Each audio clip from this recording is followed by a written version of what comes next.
سب سے زیادہ قیمتی چیز ہے انسان. جس کو ادب مل گیا اسے سب کچھ مل گیا.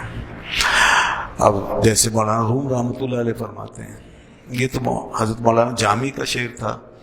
حضرت مولانا روم رحمۃ اللہ علیہ بھی بہت بڑے معلم ہیں دنیا کے, بہت بڑے معلم ہیں دنیا کے, معلموں کے معلم, اور وہ رہبروں کے رہبر, رہنماؤں کے رہنما, ہمارے تمام مرشدوں کے مرشد اعظم, بعد والوں کے امام اعظم, رہبر اعظم, رہنما اعظم, جو کہیں کم ہے.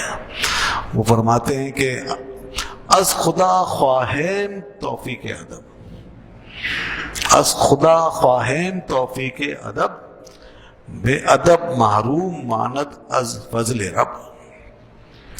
کہ ہم اللہ سے ادب کی توفیق مانگتے ہیں, ادب مانگتے ہیں, ادب, اے اللہ ہمیں ادب سکھا دے, اس لیے کہ بے ادب محروم ماند از فضل رب, کہ بے ادب جو ہوتا ہے وہ اللہ کے فضل سے محروم رہتا ہے. بے ادب فضل الہی سے محروم ہے.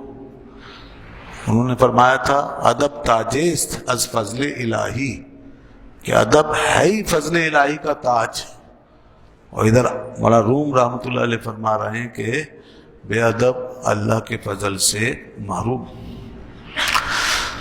کچھ بھی کر لے اس کے لیے فضل الہی کے دروازے بند ہو جاتے ہیں. جو ادب نہیں کرتا اس کے لیے فضل کے دروازے بند ہیں, قرب کے دروازے بند ہیں. آگے فرماتے بے ادب تنہا نہ خود را داشت بد, بے ادب تنہا نہ خود را داشت بد, بلکہ آتش در ہما آفاق زد. کہ بے ادب جو ہوتا ہے وہ تنہا اکیلا ہی برا نہیں ہوتا, خود اپنی ذات میں وہ برا نہیں ہوتا صرف, بلکہ ایک دنیا, ایک آفاق اس کی وجہ سے بری ہو جاتی ہے. اس کی آگ سب کچھ جلا کے راکھ کر دیتی. درہما آتش درہما آفاق زد, اس کی آگ جو ہے وہ سب کچھ جلا دیتی ہے, پھیل جاتی ہے. تو اس لیے دوستو یہ اتنا اہم معاملہ ہے. یہ بزرگوں کے ہمارے نظریات ہیں ادب کے بارے میں, یہ ان کے خیالات. اگر میں یوں کہوں تو غلط نہیں ہوگا کہ ان بزرگوں نے جو کچھ پایا ہے وہ ادب سے ہی پایا.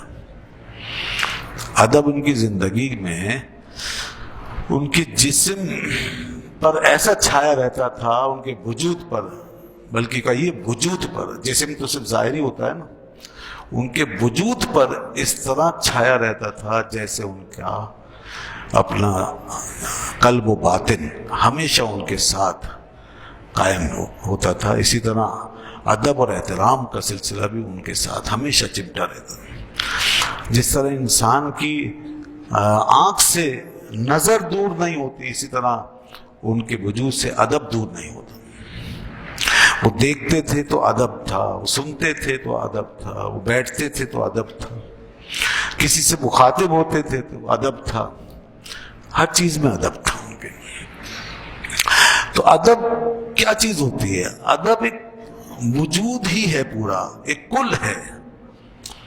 ادب کسی رسم کا نام نہیں ہے, ادب کسی فارمیلٹی کا نام نہیں ہے, کسی مخصوص عمل کا نام نہیں ہے, کسی مخصوص پریکٹس کا نام ادب نہیں. پریکٹس, عمل, فنکشن, ہمارا فعل, یہ تو اس کی علامتیں ہیں.